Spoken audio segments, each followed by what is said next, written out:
오늘 우리가 함께 읽을 하나님의 말씀은 빌립보서 3장 13절 14절 말씀입니다. 함께 읽도록 하겠습니다.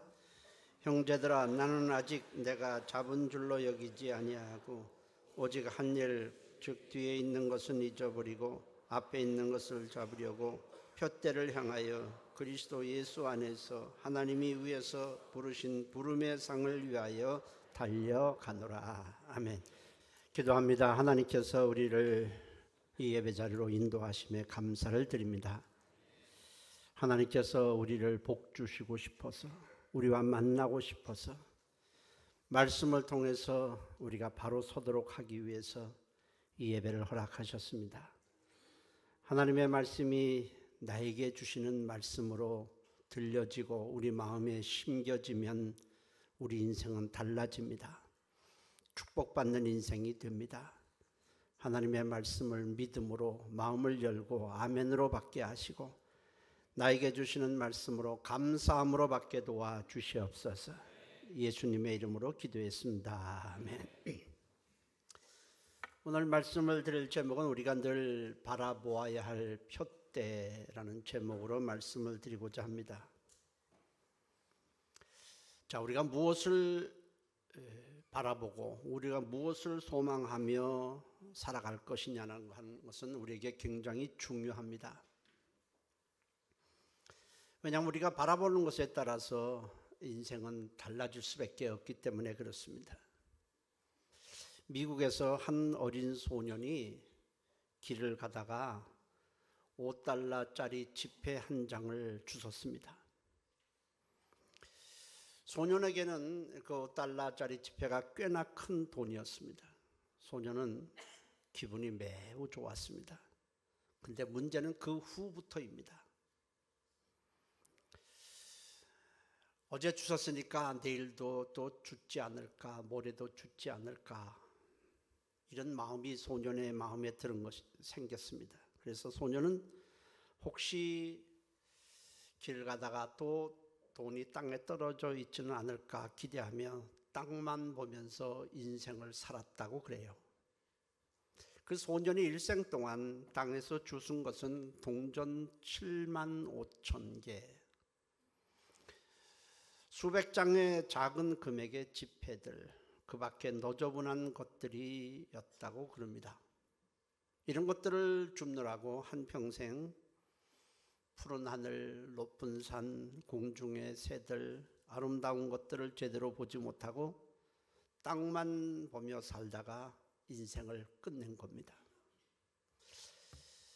이야기를 들으면서 사람들은 모두 그 인생이, 소년의 인생이 가련하고 측은하다고 생각할 것입니다. 그러나 안타깝게도 대부분의 사람들이 방식만 조금 다를 뿐이지 모두 다 소년처럼 땅의 것만 바라보며 살아가고 있습니다. 좀 더 고급, 좀 더 차원이 좀 고상스럽게 사는 것도 있고, 사람들이 측은하게 생각하지 않게 살아가는 것 같지만은 땅을 보며 살아간다는 것에는 다 동일합니다. 하나님은 그래서 우리에게 이렇게 말씀을 하십니다. 골로새서 3장 1절 2절에 너희가 그리스도와 함께 다시 살리심을 받았으면 위의 것을 찾으라. 해볼까요? 위의 것을 찾으라. 거기는 그리스도께서 하나님 우편에 앉아 계시니라. 위의 것을 생각하고 땅의 것을 생각하지 말라. 결국 땅의 것을 생각하고 땅만 바라보며 땅에다가 소망을 두고 살아간다면 그 소년과 다를 것이 사실은 하나도 없습니다. 여러분들은 어디를 푯대로, 무엇을 푯대로 삼고 살아가고 있습니까? 푯대라는 것은 결국 내가 목표로 삼는 것, 내가 소망하며 주목하고 바라보는 것이 바로 푯대입니다. 푯대를 잘못 설정한다면 땅만 보고 살았던 소년처럼 결국 인생은 낭비하게 됩니다.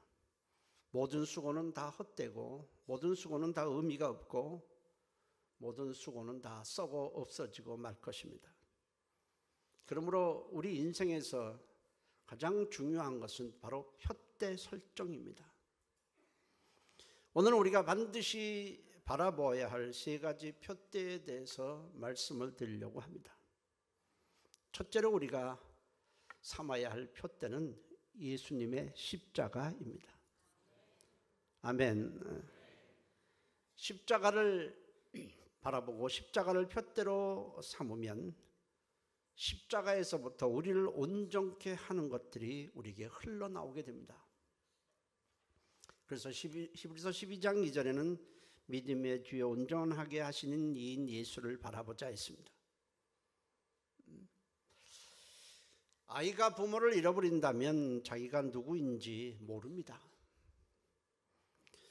어떻게 살아야 하는지도 모르고 부모를 잃어버린 아이는 방황할 수밖에 없듯이 하나님을 떠난 인간은 자신이 누구인지를 알지 못합니다. 그리고 방황하며 살아가고 있습니다. 하나님과 함께 있도록 지음을 받은 인간이 하나님을 떠난 것이 죄의 근본이고 이 죄는 총명을 어둡게 하고 진리를 분별하지 못하게 하고 생명에서 떠나게 하고 영적인 감각을 마비시켜서 육체의 욕심을 따라 썩어져 갈 것만 추구하며 살도록 만들어버립니다. 에베소 4장 18절 19절에 그들의 총명이 어두워지고 그들 가운데 있는 무지함과 그들의 마음이 굳어짐으로 말미암아 하나님의 생명에서 떠나 있도다. 그들이 감각 없는 자가 되어 자신을 방탕에 방임하며 모든 더러운 것을 욕심으로 행한다라고 했습니다. 아담 이후에 모든 사람 안에는 죄의 독이 퍼져 있습니다. 우리의 인격, 우리의 생각, 우리의 판단 그 물론이고 우리 영혼 깊숙이까지 죄의 독이 다 퍼져 있습니다. 그래서 사람들은 다 죽어가고 있는데 문제는 인간의 어떤 방법으로도 이 죄의 독을 제거할 수 있는 길이 없다는 겁니다. 나름대로 죄에서 벗어나 보려고 몸부림을 쳐요. 법을 강화시키기도 하고 도덕을 강화시키기도 하고 혹시 우리가 경제적으로 좀 발전하면 이 죄가 줄어들지 않을까 생각도 해보고 온갖 방법을 다 강구해 봅니다. 교육을 강화시키기도 하고. 그런데 인간의 모든 노력에도 불구하고 우리는 죄의 독을 제거할 수 없고 결국 이 죄의 독 때문에 멸망할 수밖에 없습니다. 그렇지만 예수 그리스도의 십자가를 우리가 믿고 바라보면 죄의 독이 사라집니다. 구원을 받습니다. 십자가가 사람이 보기에는 하찮게 보이고 별 의미가 없는 것처럼 보일지라도 십자가는 우리를 죄에서부터 구원하는 하나님의 지혜고 하나님의 능력입니다. 고린도전서 1장 18절에 십자가의 길이 멸망하는 자들에게는 미련한 것이요 구원을 받는 우리에게는 하나님의 능력이라 했고 고린도전서 1장 24절에는 그리스도는 하나님의 능력이요 하나님의 지혜니라 했습니다. 이스라엘 백성들이 광야에서 하나님을 원망하고 또 하나님이 세운 지도자 모세를 또 원망합니다. 하나님에 대해서 막 원망을 퍼붓고 대적하고 그런 죄를 범하자 갑자기 불뱀들, 독사들이 나와서 백성들을 물기 시작합니다. 혀가 굳어지고 몸이 뻣뻣해지고 눈이 충혈되면서 하나둘씩 죽어갑니다. 민수기 21장 6절엔 여호와께서 불뱀들을 백성 중에 보내매 백성을 물게 하심으로 이스라엘 백성 중에 죽은 자가 많은지라 했습니다. 어떻게 합니까? 그 상황에서 방법이 없어요. 그래서 모세가 하나님께 살려주십시오 기도하자 하나님께서 모세에게 말씀하시기를 너에게 있는 놋을 가지고 불뱀 모양을 만들어 장대 위에 높이 매달라. 그리고 누구든지 그 장대 위에 자기를 죽이는 불뱀이 거기에 달려있다고 믿고 바라보는 자는 살리라고 말씀을 하셨습니다. 어떤 사람은 비웃고 어떤 사람은 말씀대로 장대를 보고 했습니다. 그러나 하나님의 말씀에 비웃는 자들은 그 장대를 보지 못하므로 결국 불뱀의 독에 퍼져서 죽었습니다. 그러나 하나님의 말씀대로 그 놋뱀을 쳐다보는 자는 모두 살았습니다. 민수기 21장 8절 9절에 여호와께서 모세에게 이르시되 놋뱀을 만들어 장대 위에 매달라. 불뱀에 물린 자마다 그것을 보면 살리라. 모세가 놋뱀을 만들어 장대 위에 다니 뱀에게 물린 자가 놋뱀을 쳐다본 즉 모두 살더라 했습니다. 장대는 장차 이 땅에 오실 예수 그리스도의 십자가를 예표하고 있고, 놋뱀은 우리를 죽이는 죄를 가리키고 있습니다. 예수님이 이 땅에 오셔서 모세가 광야에서 놋뱀을 만들어 장대에 높이 든 것을 자신이 십자가에 달릴 것으로 연관시켜 말씀을 하셨습니다. 요한복음 3장 14절 15절에 모세가 광야에서 뱀을 든 것 같이 인자도 들려야 하리니 이는 그를 믿는 자마다 영생을 얻게 하려 하심이라 했습니다. 예수님께서 십자가에서 우리의 죄를 짊어지고 그 죄를 십자가에 못 박으셨다는 사실을 믿으면 우리는 죄에서 해방되고 모든 죄를 사함받고 영생을 얻습니다. 할렐루야. 그리고 죄로 인해서 하나님과 원수되었던 우리 관계가 회복이 됩니다. 이 놀라운 일은 십자가를 바라보는 자에게 임하는 것입니다. 우리는 죄 문제를 해결할 수 없지만 십자가에 우리의 죄를 대속하신 예수님을 믿고 바라보면 놀랍게도 우리 안에 있는 죄의 독이 다 사라지고 우리는 구원을 받는 것입니다. 십자가를 바라보므로 죄에서 해방되고 영생을 얻고 하나님과 함께하는 기쁨을 누리시기를 주의 이름으로 축원합니다. 둘째로 우리가 바라봐야 할 표대는 부활하신 예수님입니다. 부활하신 예수님은 하늘에 오르셨습니다. 하늘 보좌에 계시지만 그것으로 우리와의 관계가 끝난 것이 아니라 주님은 하늘에 오르신 후에 곧바로 성령님을 보내주셨고 그 성령님을 통해서 우리와 영원토록 함께 하십니다. 그런데 부활하신 주님을 바라보면 놀랍게도 모든 무거운 짐과 얽매인 것으로부터 우리가 벗어나게 된다는 사실입니다.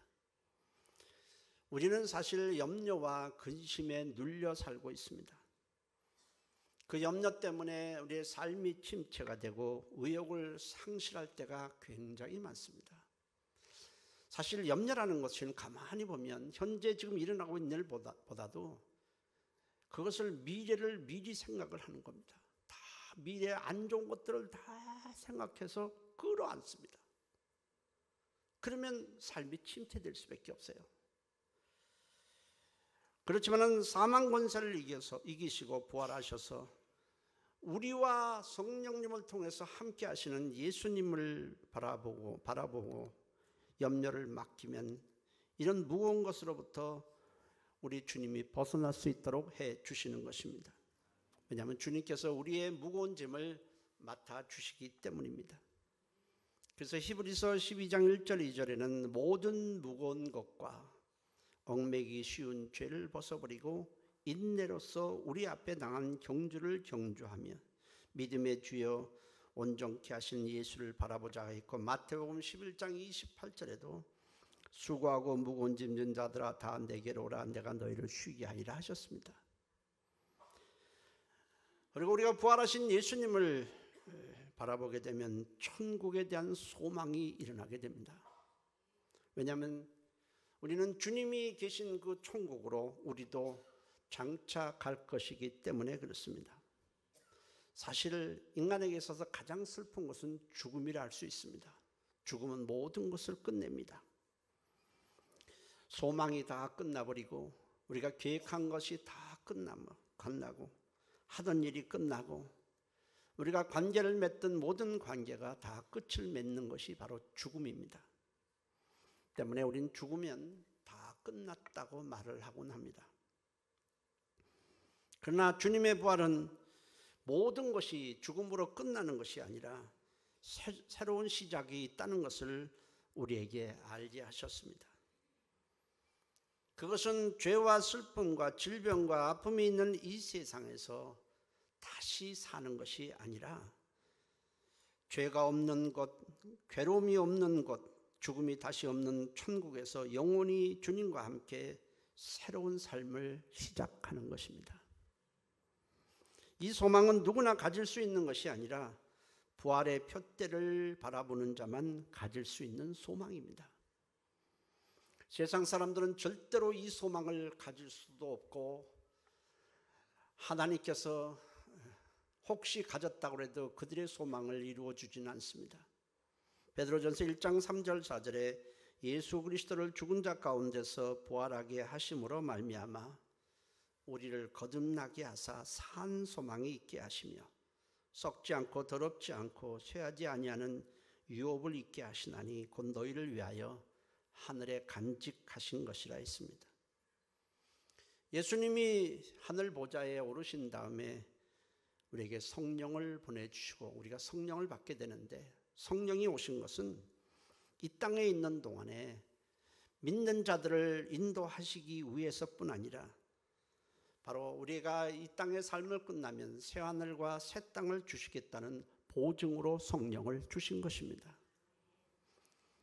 고린도후서 5장 1절에 만일 땅에 있는 우리의 장막집이 무너지면 하나님께서 지으신 집 곧 손으로 지은 것이 아니오 하늘에 있는 영원한 집이 우리에게 있는 줄 아느니라. 이것을 우리에게 이루게 하시고 보증으로 성령을 우리에게 주신 이는 하나님이시니라 했습니다. 여러분, 성령을 받았다면 여러분들은 하늘 천국을 여러분들에게 주시겠다는 하나님의 보증을 받은 것입니다. 만일 내가 성령을 아직 받고 있지 않다면, 내게 성령이 있다는 사실을 모른다면, 나는 받은 사실이 없다면 여러분들은 천국을 아직 보장받지 못하고 있는 것입니다. 천국에서의 삶이 왜 그렇게 좋고 행복할까? 가장 큰 이유가 무엇이라고 생각합니까? 여러분들은 돈이 있으면 행복할까요? 육체가 건강하면 행복할까요? 우리가 삶의 환경이 아주 좋다면 그것 때문에 행복할 수 있을까요? 그래서 행복한 것은 아니에요. 그래서 우리가 돈 많은 재벌이면 참 행복하겠다, 뭐 부족한 것 없지 않은가. 그런데 실제로 행복한 것은 아니더라고요. 출세를 하고 세상에 명예를 가졌다고 행복할까? 그런데 만나보면 아니더라고요. 그렇게 해서 행복한 것은 아니에요. 그럼 행복한 것은, 행복이라는 것은 관계에서 나오는 겁니다. 관계가 좋으면 행복한 것입니다. 생각을 해보세요. 다 괜찮은데 부부 사이가 안 좋으면 그 가정이 행복하겠어요? 관계가 나쁘면 행복할 수가 없어요. 천국에 가면요, 체질이 안 맞는 사람, 성격이 안 맞는 사람 없습니다. 우리가 이렇게 앉아있지만은 다 체질에 맞는 건 아니지 않습니까? 난 저 사람의 체질이 안 맞고 저 사람하고는 대화가 안 통하고 저 사람하고는 성격이 안 맞고, 뭐 부부가 살다가도 부부의 갈등 때문에 얼마나 힘들어합니까? 그런데 천국에 가면 그런 게 없어요. 성격이 안 맞는 사람도 없고 체질이 안 맞는 사람도 없고 뭐 나이가 어떻고 그런 것 없잖아요. 영혼이라는 것은 나이가 없어요. 질투도 없고 시기도 없고 분쟁도 없습니다. 거기는 죄도 없고 주님의 마음이 우리 안에 다 부어지기 때문에 모든 만남이 즐거운 겁니다. 주님과의 만남이 최고의 기쁨이면 말할 나위 없지만 모든 만남이 즐겁고 기쁘기 때문에 천국의 삶이 그렇게 좋은 거예요.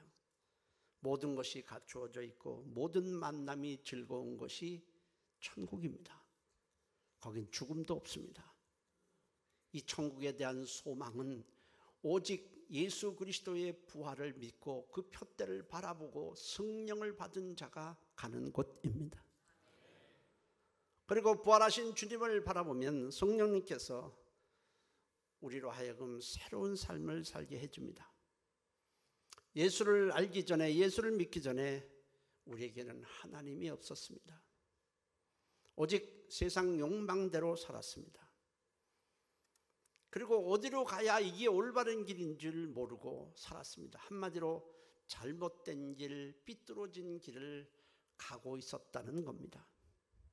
어떤 것이 진리의 길인 걸 알지 못하기 때문에 그래요. 그러나 성령님은 우리와 함께 하시면서 우리를 진리의 길로, 생명의 길로 인도하시게 됩니다. 방법은 여러 가지예요. 자꾸 말씀을 들을 때 그 진리의 말씀을 자꾸 떠오르게 해서 거짓에 속지 않도록 해주시고, 잘못된 길로 계속 고집 부리고 가게 되면 고난을 통해서도 돌이키게 해주시고, 여러분 아이가 잘못된 길로 계속 고집 부려가면 때려서라도 바른 길로 인도하듯이 하나님도 마찬가지예요. 그리고 낙심 가운데 주저앉아 있으면 위로해 주셔서 일어날 힘을 주셔서 또 걸어가게 하시고, 마음을 움직여서 하나님께서 예비하신 그 진리의 길로 또 인도하시고, 진리의 길을 가려는데 앞을 가로막는 것이 있다면 그것들을 물리쳐 주셔서 또 가게 하시는 것입니다.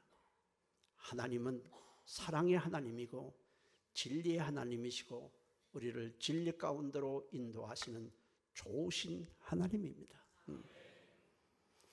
우리보다 세상 끝날까지 함께 하실 부활하신 예수님을 표대로 삼아서 모든 무거운 것과 얽매인 것으로부터 쉼을 얻고 천국에 대한 소망을 굳게 가지고 살아가시기를 주의 이름으로 축원합니다.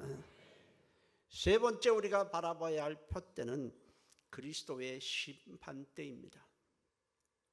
이 땅에서의 삶을 끝나면은 그것으로 끝나는 것이 절대로 아닙니다.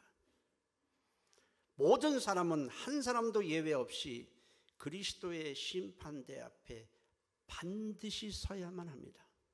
반드시. 고린도후서 5장 10절에 우리가 다 반드시 그리스도의 심판대 앞에 나타나게 되어 각각 손아간에 그 몸으로 행한 것을 따라 받으려 함이라 했습니다. 우리가 주님을 믿고 섬기면 구원을 받고 이 땅에서도 하나님의 인도를 받지만 그리스도의 심판대 앞에 섰을 때 그동안 주님을 위해 산 것에 대해서 상을 받게 됩니다. 그리스도의 심판대는 두 개입니다. 하나는 예수를 구주로 믿었느냐 믿지 않느냐를 가려내어서 믿지 않는 자는 지옥에 던져버리시고 믿는 자는 천국에 들어가게 하는 심판대가 있습니다. 이것이 첫 번째 심판대입니다. 또 하나는 예수를 구주로 믿는 자만 서게 되는 심판대로 주님께 충성하고 주님의 영광을 위해서 산 것에 대해 상급을 주시는 시상대입니다. 마태복음 25장 21절에도 착하고 충성된 종아, 네가 적은 일에 충성하였음에 내가 많은 것을 네게 맡기리니 네 주인의 즐거움에 참여할지어다 했고, 누가복음 19장 17절에도 잘하였도다 착한 종이여 네가 지극히 적은 것에 충성하였으니 열 고울 권세를 차지하라 했습니다. 사도 바울은 그리스도의 시상대 앞에 섰을 때 하나님으로부터 받을 상급을 위해서 달려간다고 했습니다. 이 땅의 안일함을 위해서 달려가는 것이 아니라 고난을 받고 힘이 들고 때로는 옥에 갇히기도 했지만은 나는 주님 앞에 섰을 때 받을 상급을 위해서 나는 믿음을 지키고 달려간다고 했습니다. 디모데후서 4장 7절 8절에 나는 선한 싸움을 싸우고 나의 달려갈 길을 마치고 믿음을 지켰으니 이제후로는 나를 위하여 의의 면류관이 예비되었으므로 곧 의로우신 재판장이 그날에 내게 주실 것이며 내게만 아니라 주의 나타나심을 사모하는 모든 자에게 도니라고 했습니다. 대표선수로 국가대표선수로 발탁이 되면 올림픽에서 메달이라는 하나의 표대를 향해서 인내하고 절제하면서 땀을 흘립니다. 세상을 즐기고 싶어도 그럴 수가 없어요. 만나고 싶은 사람 다 만나고 운동을 할 수가 없습니다. 그들에게는 하나의 표대가 있습니다. 바로 메달입니다. 그 썩어 없어질 메달을 따기 위해서도 그렇게 절제하며 인내하며 고통을 참아가면서 하는데 우리는 썩지 않고 영원히 누릴 상급을 위해 충성하는 것이 마땅하지 않겠습니까? 고린도전서 9장 24절 25절에 너희도 상을 받도록 이와 같이 다름질하라. 이기기를 다투는 자마다 모든 것을 절제하나니 그들은 썩을 승리자의 관을 얻고자 하되 우리는 썩지 아니할 것을 얻고자 하느니라 했습니다. 우리는 믿음이 점점 자라게 되면 어린아이 때로부터 벗어나야 합니다. 어린아이는 자기밖에 몰라요. 그러나 조금 아이가 크면은 부모를 생각하고 부모의 마음을 헤아리듯이 믿음이 성장하면 교회를 생각하고 주님의 영광을 위하는 삶이 되는 것입니다. 언제까지나 우리가 내 건강, 내 돈, 내 가정만 생각하겠습니까? 우리는 믿음이 성장해서 우리를 구원하신 주님의 뜻을 위해서 주님을 기쁘시게 하는 삶을 살아야 하는 것입니다. 주님의 일에 열심을 내고 고난받는 것은 우리를 구원하신 주님을 기쁘시게 하고 장차 주님 앞에 섰을 때 받을 상급을 위해서입니다. 그리스도의 시상대를 푯대로 삼고 신앙생활 하는 자와 그렇지 않는 자는 다릅니다. 주님 앞에 받을 상급을 위해서 사는 자들은 인내합니다. 게으르지 않습니다. 누가 뭐라 그런다고 해서 그것에 시험에 들어서 주의 일을 내려놓고 하는 일은 하지 않습니다. 모든 시험을 극복하고 오직 표대가 주님 앞에 섰을 시상대 아니겠습니까? 그러나 그것이 없는 사람들은 사람의 말에 쉽게 넘어지고 시험에 들고 교회 다니지 않습니다. 시집간 딸이 친정에 와서 아빠에게 아빠 다음 달이면 나 손자를 보게 될 것 같아. 아빠 손자 보게 돼요 라고 하면서 자랑을 합니다. 그래서 친정아버지가 말합니다. 얘야 너는 무슨 아이를 낳는다는 것이 무슨 장난인 줄 아니? 그건 목숨을 건 투쟁이기도 해. 두렵지 않니? 딸이 대답합니다. 아빠 두려움보다 기쁨이 더 커요. 한 생명이 태어난다는 것이 얼마나 귀해요. 잠깐의 고통은 얼마든지 참을 수 있어요. 모든 여인들이 다 동감할 것입니다. 큰 기쁨과 즐거움을 위해 잠깐의 고통을 참아내듯이 주님을 위해 수고하고 그 때문에 받는 고난은 장차 우리에게 주어질 영광과는 비교할 수 없습니다. 로마서 8장 18절에 생각하건대 현재의 고난은 장차 우리에게 나타날 영광과 비교할 수 없도다라고 했습니다. 여러분들은 지금 무엇을 표대로 삼고 살아가고 있습니까? 아니면 아무 표대도 없이 그냥 목숨이 붙어 있으니까 그냥 살아가고 있지는 않습니까? 오늘이라는 시간이 주어지니까 그냥 살아간다. 나는 어때 바라봐야 할 표대, 달려가야 할 표대도 없이 여러분들은 혹시 살아가고 있지는 않습니까? 또 혹시 여러분들이 표대로 삼는 것이 있더라도 그것이 땅의 것이 표대입니까? 아니면 하늘의 것이 표대입니까? 썩어 없어질 세상 것을 여러분 표대로 삼고 있습니까? 아니면 영원히 없어지지 않냐를 하늘의 것을 표대로 삼고 달려가고 있습니까? 어느 것이 여러분들의 삶의 표대입니까? 어떤 것이 여러분들이 바라보고 있는 표대입니까? 사도 바울은 이렇게 말합니다.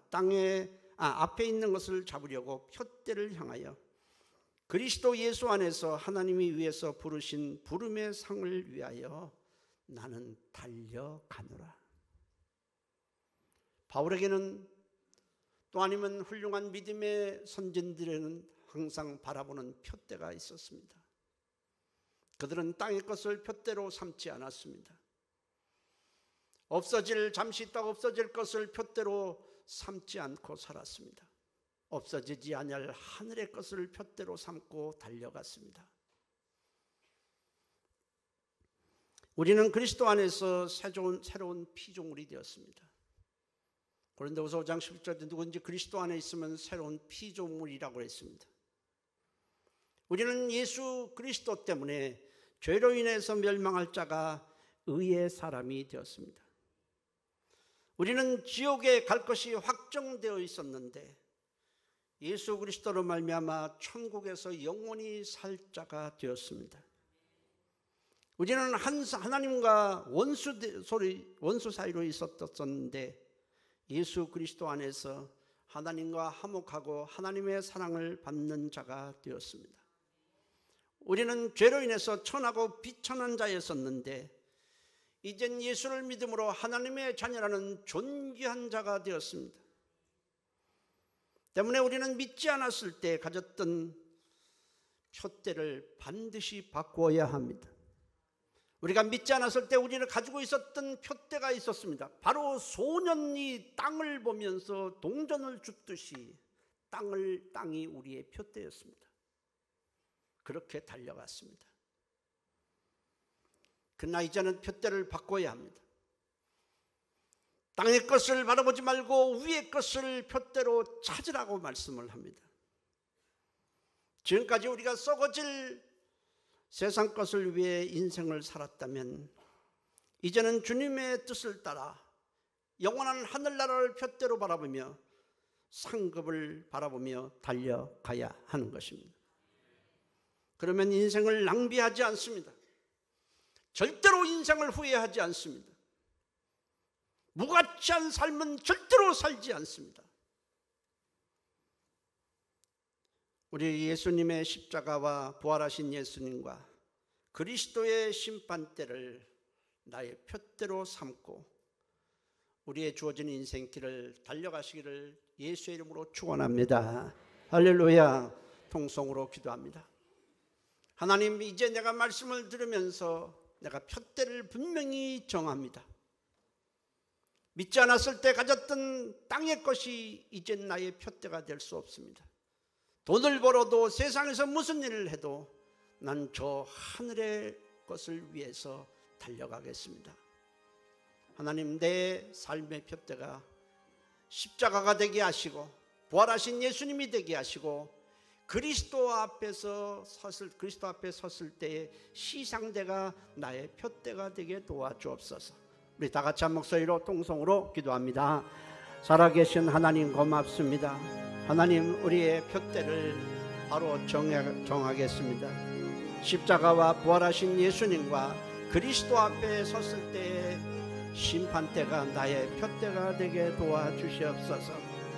하나님, 목표도 없이 표대도 없이 살았다면 하나님, 이제부터는 분명한 표대를 정하고 달려가도록 하나님이 역사해 주시고 인도해 주시옵소서.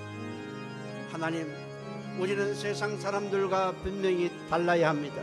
믿지 않는 사람들과 보는 것이 달라야 되고 표대도 달라야 되고 추구하는 소망도 달라야 합니다.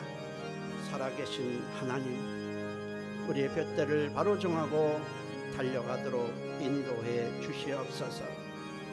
예수님의 이름으로 기도했습니다. 아멘. 세상 사람들은 땅을 보며 돈을 줍는 것 같은 소년처럼 인생을 낭비하고 있습니다. 우리는 과거에 우리의 표대는 땅의 것이었습니다. 그것이 무엇이 되었든 전부 땅의 것이었습니다. 그러나 이제는 우리가 예수 안에서 새로운 피조물이 되었으니 이제는 위의 것을 푯대로 삼고 달려가게 도와주시옵소서. 때때로 우리가 어려울 때마다 십자가를 바라보게 하시고 이 세상에 낙심될 때마다 부활의 푯대를 바라보게 하시고 그리스도의 심판대를 바라보며 질주하게 도와주시옵소서. 예수님의 이름으로 기도했습니다. 아멘.